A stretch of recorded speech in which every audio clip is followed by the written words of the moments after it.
Is the Banshee, the ancient Irish herald of death, merely the stuff of legend? Or could the Banshee actually exist? This is Mark Lyon. Welcome to the other realm. Throughout my life, I have collected true accounts left to us by those who have inadvertently crossed the invisible threshold from our world into the realm of the supernatural and returned to tell the tale. These are their stories.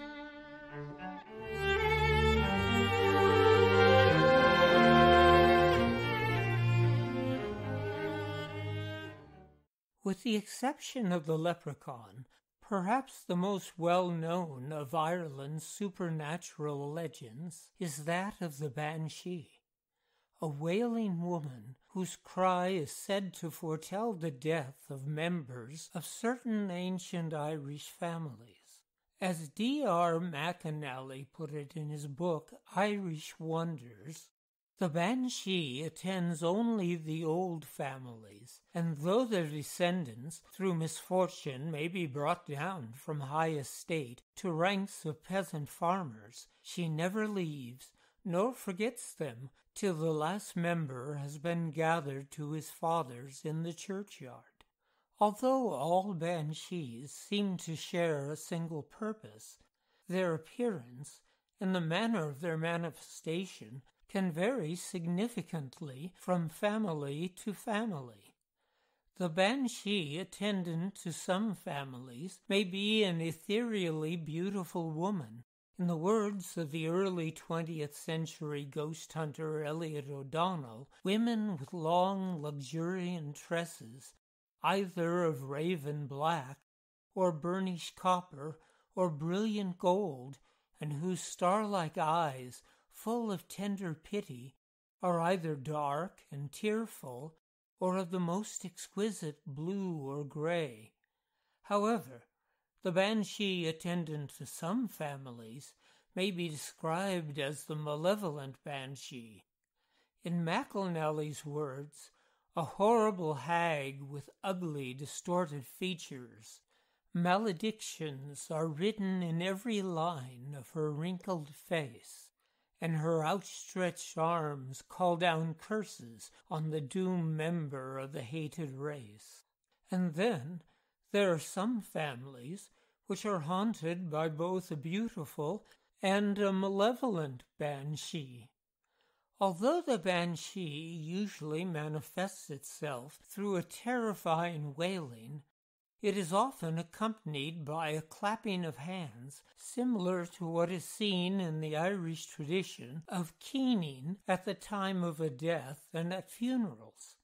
Sometimes, however, the Banshee is only seen and not heard, and in some ancient Irish tales she has been described as being seen washing human heads, severed limbs, and bloody clothing on the eve of a battle. Elliot O'Donnell's family was haunted by a particularly unique and frightening Banshee, as described by his sister Petronella. I remember vividly, she writes, my first experience of our Banshee. I had never heard of it at the time, and in fact, I have only heard of it in recent years. It happened one day that I went into the hall in the daytime, I forget the exact hour, and as I climbed the stairway, being yet a small child, I happened to look up. There, looking over the rails at the top of the stairway, was an object so horrible that I shudder when I think of it even now.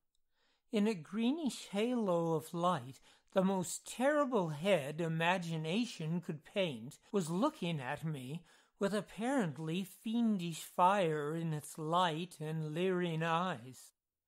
The head was neither man nor woman's. It was ages old. It might have been buried and dug up again. It was so skull-like and shrunken. Its pallor was horrible, gray and mildewy. Its hair was long. Its mouth leered, and its light and cruel eyes seemed determined to hurt me to the utmost with the terror it inspired. I remember how my childish heart rebelled against its cowardice in trying to hurt and frighten so small a child. Gazing back at it in petrified horror, I slowly returned to the room I had come from. I resolved to never tell anyone about it. One evening, when I was grown up, we were sitting round the fire with friends, and someone said, "I don't believe in ghosts. Have you ever met anyone who has seen one? I have not." A sudden impulse came over me. Never to that moment had I ever mentioned the head, and leaning forward I said, "I have seen a ghost. I saw the most terrible head when I was a child, looking over the staircase." To my astonishment, my sister, who was sitting near me, said, "I saw a most terrible head, too, looking over the staircase." I said, "When did you see it?" "I saw it when our father died." And she said, "And I saw it when our mother died." In describing it, we found all the details agreed, and learned not long after that it was without doubt our own Banshee we had seen. Still, however, it is far more common for a Banshee to be heard, or both heard and seen, than to be merely seen. In the course of my travels through Ireland, I have had the good fortune to meet both a credible young woman who told me of her mother hearing the cry of the Banshee just prior to the death of her brother, and a gentleman who told me of hearing a Banshee on 2 separate occasions prior to a death in his family. In the case of his family's Banshee, he told me, "You hear the Banshee 3 times. First you hear it faintly, far off in the distance.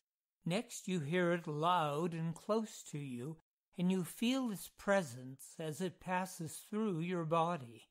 Then you hear it the 3rd time, fading in intensity as it journeys off behind you." An experience similar to that of my informant was collected from a first-hand witness residing in the west of Ireland by Lady Gregory, the tireless collector of Irish lore and friend of William Butler Yeats. "I heard the Banshee and saw her," the man stated. "I and 6 others were card-playing in the kitchen at the big house, and I saw her up outside the window. She had a white dress, and it was as if held over her face. They all looked up and saw it, and they were all afraid and went back but myself. Then I heard a cry that did not seem to come from her, but from a good way off, and then it seemed to come from her. She made no attempt to twist the mournful cry, but it was as mournful as the oldest of the old women could make it, that was the best at crying the dead. Old Mr. Shawnock was at Listavarna at the time, and he came home a few days after, and took to bed and died. It is always the Banshee has followed the Shawnocks and cried them."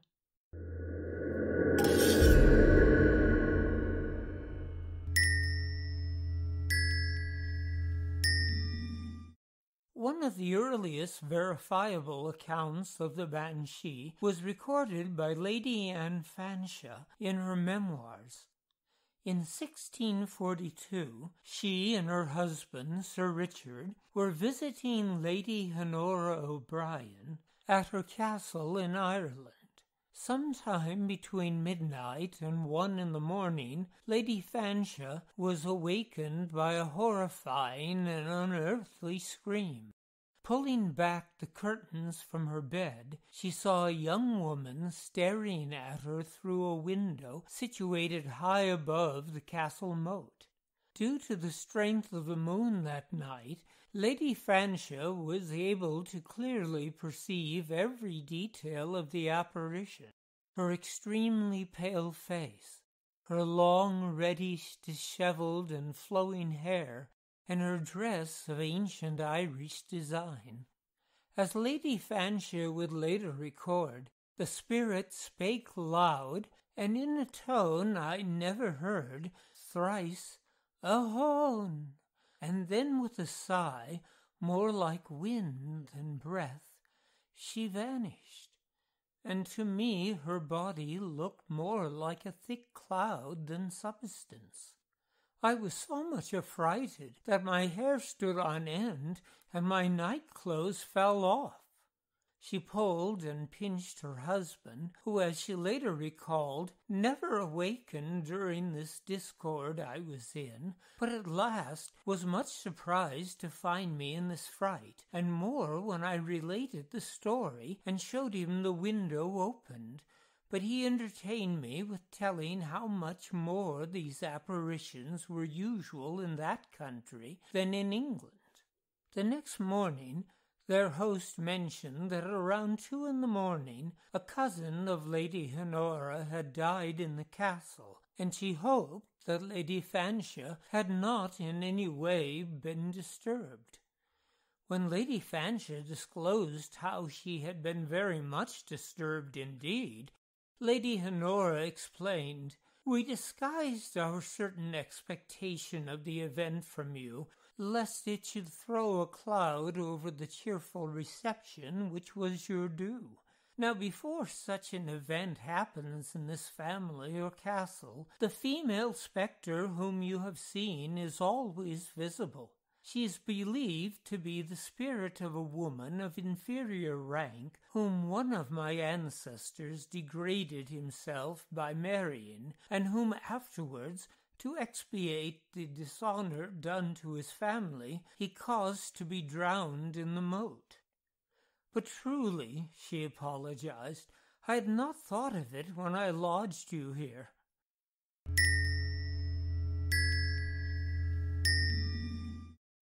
A contributor to St. John D. Seymour and Harry L. Nelligan's True Irish Ghost Stories wrote, "My mother, when a young girl, was standing looking out the window in their house at Black Rock near Cork. She suddenly saw a white figure standing on a bridge which was easily visible from the house. The figure waved her arms toward the house, and my mother heard the bitter wailing of the Banshee. It lasted some seconds, and then the figure disappeared. The next morning, my grandfather was walking as usual in the city of Cork. He accidentally fell, hit his head against a curbstone, and never recovered consciousness. Another of their informants reported a case of a group of children who, while out for a walk one evening, passed the gate of an important member of the local gentry. Sitting upon a rock near the gate was a small, dark old woman who began to cry and clap her hands as if keening for the dead. Although some of the children attempted to speak to the woman, they quickly became frightened and ran home. The next day, they learned that the gentleman whose property lay just beyond the gate had died at the very hour the children had seen the old woman. The fact that many Irish families have relocated throughout the world presents no impediments to the Banshee, as the following incident illustrates.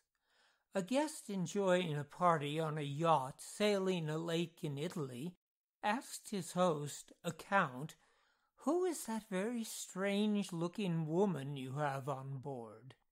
"There is no woman here other than the ladies you've already met and the stewardesses," answered the count. "No, you are wrong, count," the guest replied. Then, without warning, the strange woman appeared before him. "Oh, my God, what a face!" the man screamed, covering his face with his hands. When finally he found the courage to look up again, the vision mercifully had vanished. "Thank heavens it's gone," he exclaimed. "What was it?" the Count asked. "Nothing human," the man answered in a halting manner. "Nothing belonging to this world. It was a woman of no earthly type, with a queer-shaped, gleaming face, a mass of red hair, and eyes that would have been beautiful but for their expression, which was hellish. She had on a green hood, after the fashion of an Irish peasant. "Perhaps you saw the Banshee," suggested an American guest, a lady who was familiar with the description. To this the Count replied, "I am an O'Neill, at least I am descended from one. My family is, as you know, Nelsini, which, a little more than a century ago, was O'Neill. My great-grandfather served in the Irish Brigade, and on its dissolution at the time of the French Revolution had the good fortune to escape the general massacre of the officers, and, in company with an O'Brien and a Maguire, fled across the frontier and settled in Italy. On his death, his son, who had been born in Italy and was far more Italian than Irish, changed his name to Nelsini, by which name the family has been known ever since. But for all that, we are Irish." "The Banshee was yours, then," responded the guest. "What exactly does it mean?" "It means," the Count replied in a grave tone, "the death of someone very nearly associated with me. Pray heaven it is not my wife or daughter." His wish was to be granted, for only a few hours later it was the Count himself who suffered a severe attack of angina and died before the sun rose upon the next morning.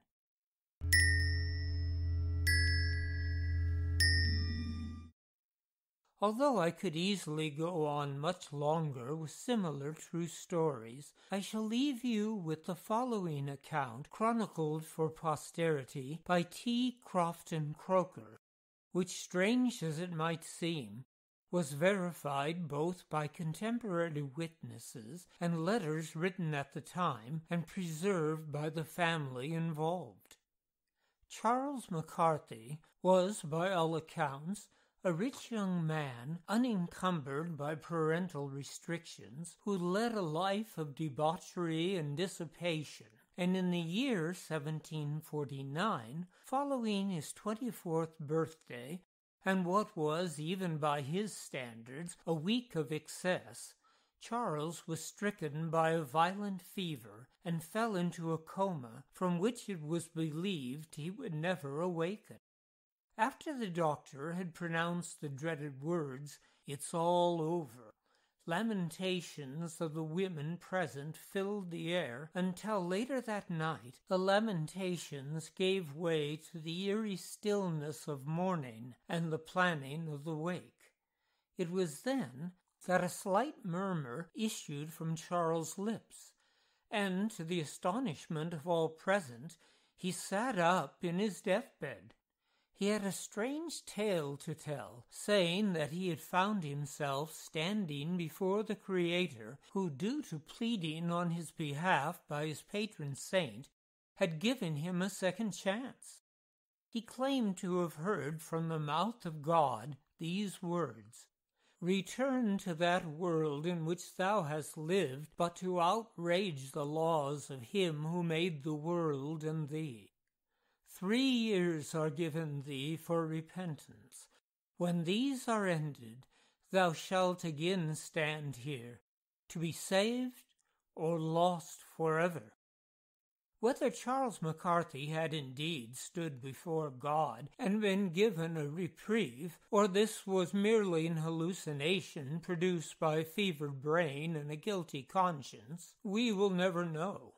But it is recorded that he eagerly embraced a life in which he became religious without ostentation and temperate without austerity, giving a practical proof that vice may be exchanged for virtue without a loss of respectability, popularity, or happiness.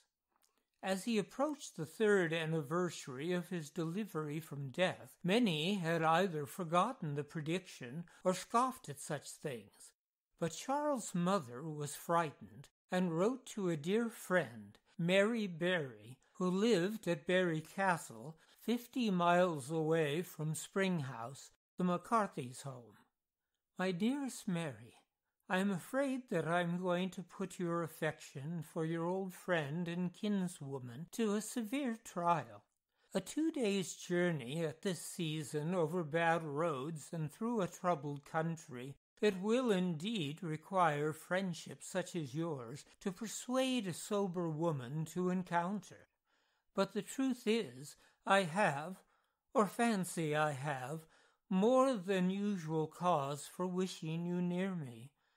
You know my son's story. I can't tell how it is, but as next Sunday approaches, when the prediction of his dream or his vision will be proved false or true, I feel a sickening of the heart which I cannot suppress, but which your presence, my dear Mary, will soften, as it has done so many of my sorrows. My nephew James Ryan is to be married to Jane Osborne, who you know is my son's ward, and the bridal entertainment will take place here on Sunday next, though Charles pleaded hard to have it postponed a day or 2 longer. Would to God, but no more of this till we meet. Do prevail upon yourself to leave your good man for 1 week, if his farming concerns will not admit of his accompanying you, and come with us with the girls as soon before Sunday as you can. Due to her having to make many arrangements for the fulfillment of her domestic responsibilities during her absence, Mrs. Barry and her 2 youngest daughters were not able to leave until late Friday morning. Her eldest daughter remained at home to keep her father company and to attend to any domestic issues which might come up. Traveling in an open, horse-drawn jaunting car, driven by their man Leary, over bad roads made even worse by heavy October rains, they were able to make less than 20 miles the first day, stopping at the home of friends, the Borks, that night to sleep. What happened next we learn from a later letter written by Mary's youngest daughter from Spring Hill. The Borks kept us up so late on Friday night that yesterday was pretty far advanced before we could begin our journey, and the day closed when we were nearly 15 miles distant from this place. The roads were excessively deep from the heavy rains of the last week, and we proceeded so slowly that at last my mother resolved on passing the night at the house of Mr. Bork's brother, who lives about 1/4 of a mile off the road, and coming here to breakfast in the morning. The day had been windy and showery, and the sky looked fitful, gloomy, and uncertain. The moon was full, and at times shone clear and bright. At others it was wholly concealed behind the thick, black, rugged masses of clouds that rolled rapidly along and were every moment becoming larger and collecting together as if gathering strength for a coming storm. The wind, which blew in our faces, whistled bleakly along the low hedges of the narrow road on which we proceeded with difficulty from the number of deep sloughs which afforded not the least shelter, no plantation being within some miles of us. My mother therefore asked Leary, who drove the jaunting car, how far we were from Mr. Bork's. "'Tis about 10 spades from this to the cross, and we have then only to turn the left into the avenue, mum." "Very well, Leary. Turn up to Mr. Bork's as soon as you reach the crossroads."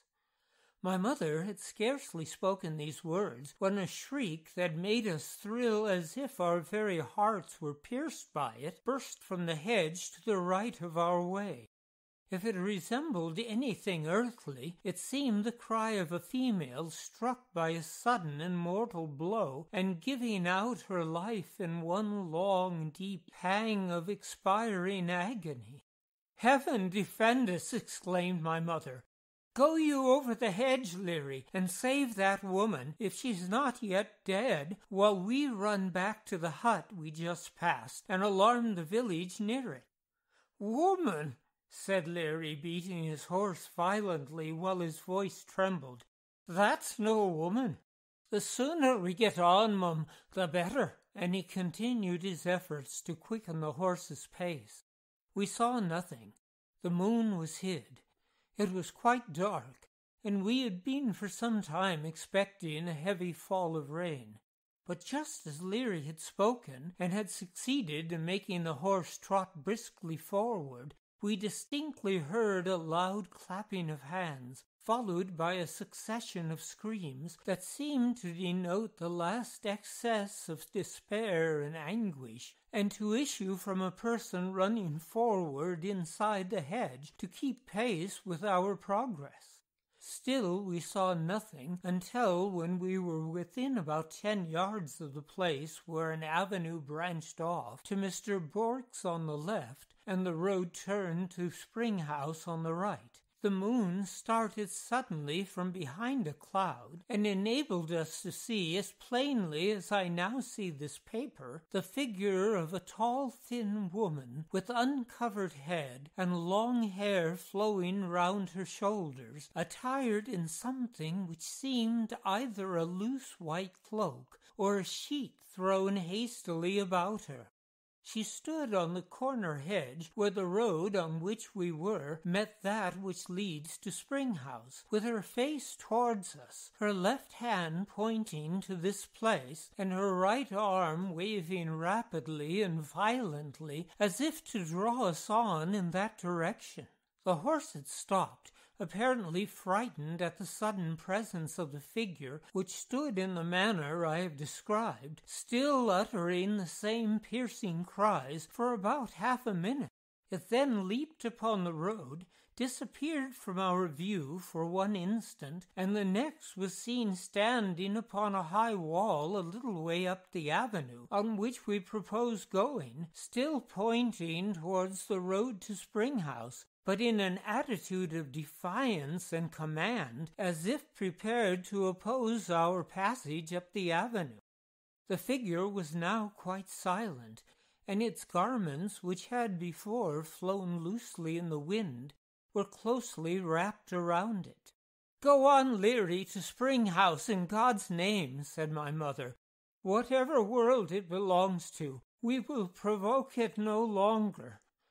"'Tis the Banshee, mum," said Leary, "and I would not, for what my life is worth, go anywhere this blessed night but to Spring House. But I'm afraid there's something going bad forward, or she would not send us there." So saying, he drove forward, and as we turned on the road to the right, the moon suddenly withdrew its light, and we saw the apparition no more. But we heard plainly a prolonged clapping of hands gradually dying away, as if it issued from a person rapidly retreating. We proceeded as quickly as the badness of the roads and the fatigue of the poor animal that drew us would allow, and arrived here about 11 o'clock last night. When the Berrys arrived at Spring House, a terrible scene awaited them. On the previous Tuesday, after Mrs. McCarthy had already sent her letter to Mrs. Berry, Charles McCarthy had been out walking with the engaged couple, Jane Osborne and James Ryan, when a pistol shot rang out from within the shrubbery.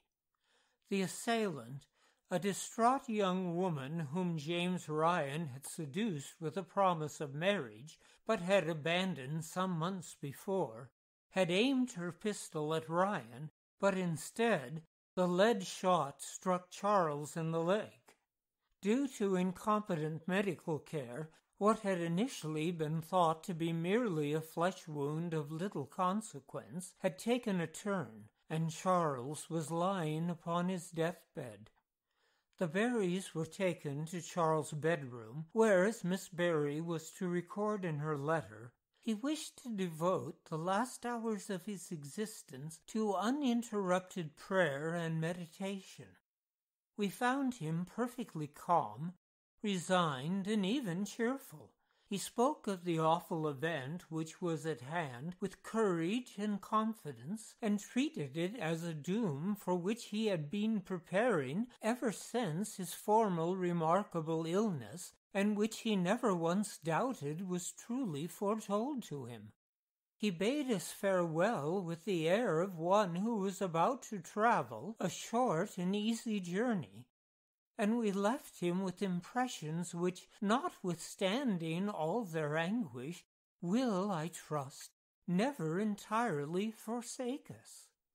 In the words of T. Crofton Croker, before the sun had gone down upon Charles' 27th birthday, his soul had gone to render its last account to its Creator.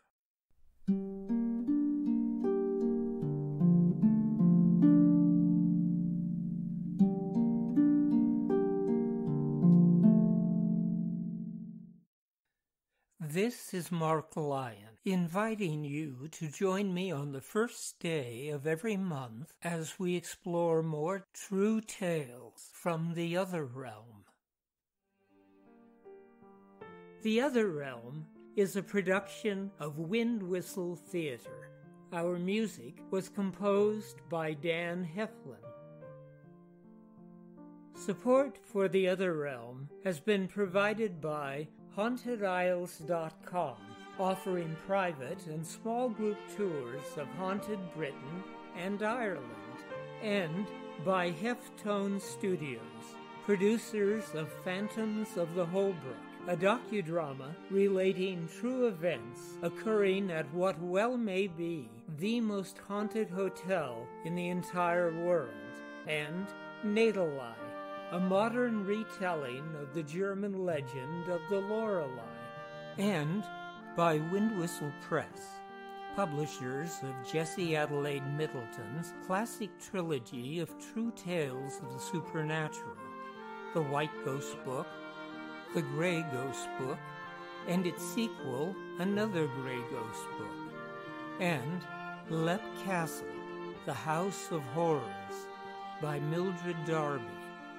and San Francisco Ghosts by Mark Lyon, and The Young Ghost Hunter's Handbook by Mark Lyon.